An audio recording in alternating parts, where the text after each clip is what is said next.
James! Wanderlust Estate.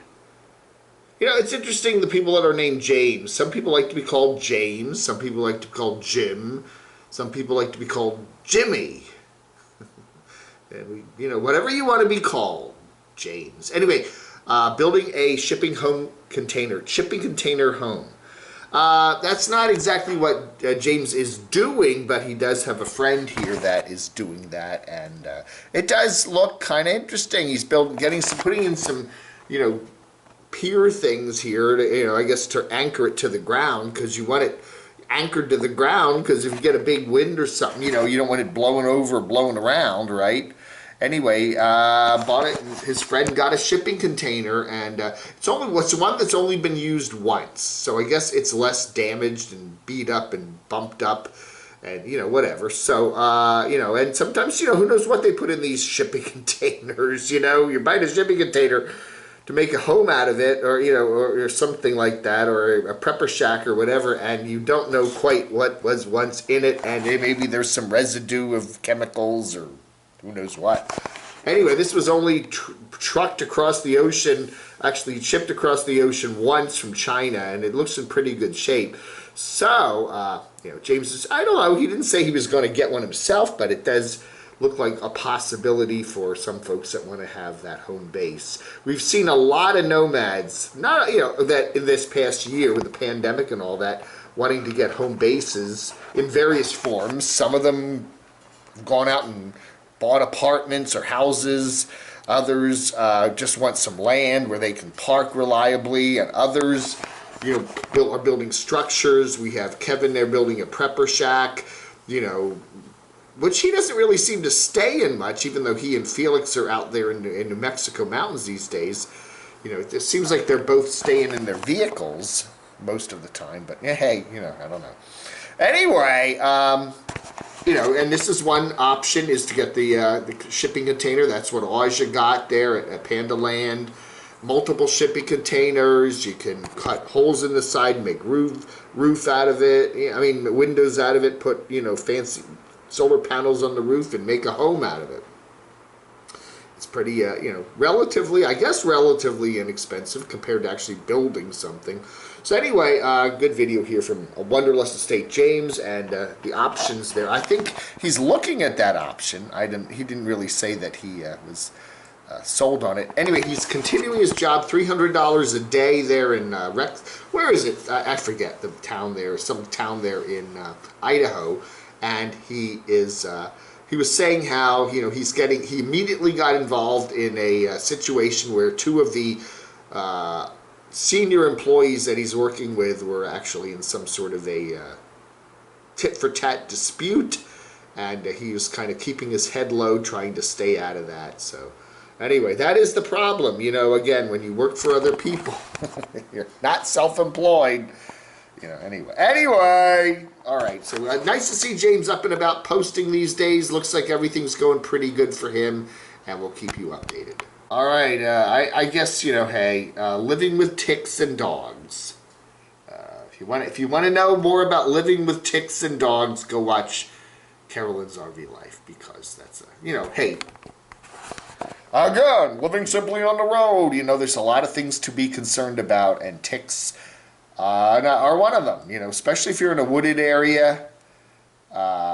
They bring diseases like Lyme disease and stuff, and can be nasty, and your dogs can bring them in, and all that stuff. So if you want to know more, watch this. Another good video here about, again, kind of the ins and outs of living on the road. I have work and water there, Crystal Vanner.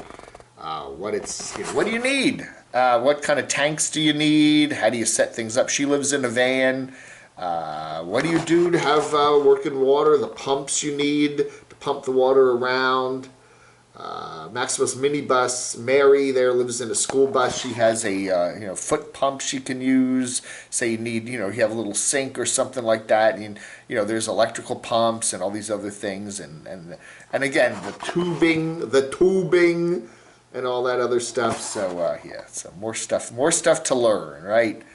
I don't know, man. You know, they do say a lot of, it's the simple living of getting out in your van and or whatever. And in many ways, it's just different kind of living. Some things are simpler, but other things are more difficult. And some of the simple things that you take for granted, living in a sticks and bricks house or something like that, is just water, turning on the tap, getting some water.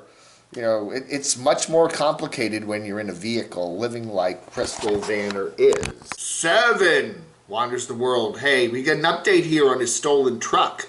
He had a truck stolen a couple of weeks ago there while he was in Denver, Colorado. Then he did a GoFundMe, raised $12K. Then they recovered the truck as a big truck, big honking Ford, whatever. Anyway, this is not the truck, by the way. This is a truck that his friend has lent him because he's working on putting solar panels on his trailer. But that's what the video's about. But he does give us an update on the truck. And the insurance company was thinking about either totaling it and cutting him a check, because the thieves did a lot of damage to the inside of the truck, the cab, by taking out a lot of the seats and a lot of the dashboardy stuff. And they weren't sure of the quality of whether the engine was trashed or not. But he said the good news is it looks like the truck is in pretty good shape. The insurance company, I believe it was Geico, is going to replace the missing stuff in the cab, and it looks like the drivetrain and the engine are in good shape. So it looks like he said 2 to 3 more weeks, and he should be getting his truck, his stolen truck, right back. Anyways, but right now he's got a loaner truck from a friend, and he's been busy working putting solar panels on his trailer. He's got a fancy big trailer there. And so anyway, so that's that. So, all right, so that's the latest with 7. It does say that the $12K that he got, he's not going to need all of it because he's getting his truck back.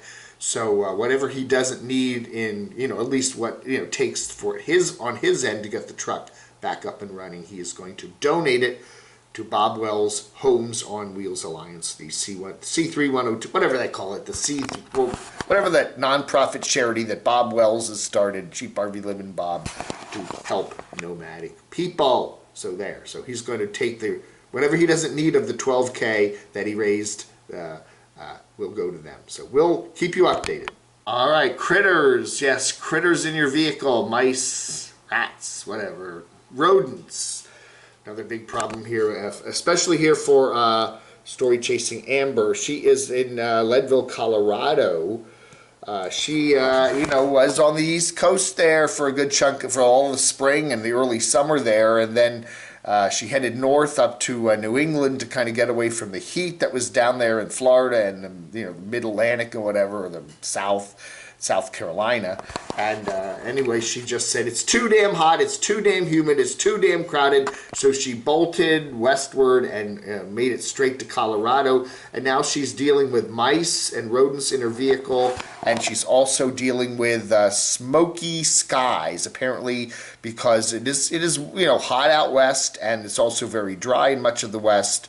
And there's some fires. She said there's one burning about 20 miles away from where she is, and you can see kind of the air is not as crystal clear and wonderful as it should be, and so she is concerned about that and maybe moving to a new location soon out there in Colorado because of that, to stay away from the bad air. So hey, no matter where you go, there's problems, right? It's the humidity in the east, it's the smoke in the west, and I don't know. It's one of those years where it just seems like nothing's quite right, is it?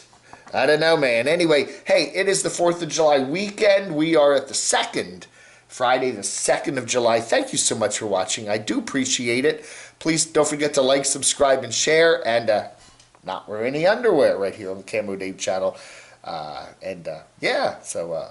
Raining here this morning. We got a cold front coming through, some pretty heavy rains here, but they say it's supposed to clear up later, and we're supposed to have a pretty nice weekend, so all looks good for the 4th. Anyway, if you're out there camping, you stay safe, and we'll talk to you later. Thanks for watching Vlog Under.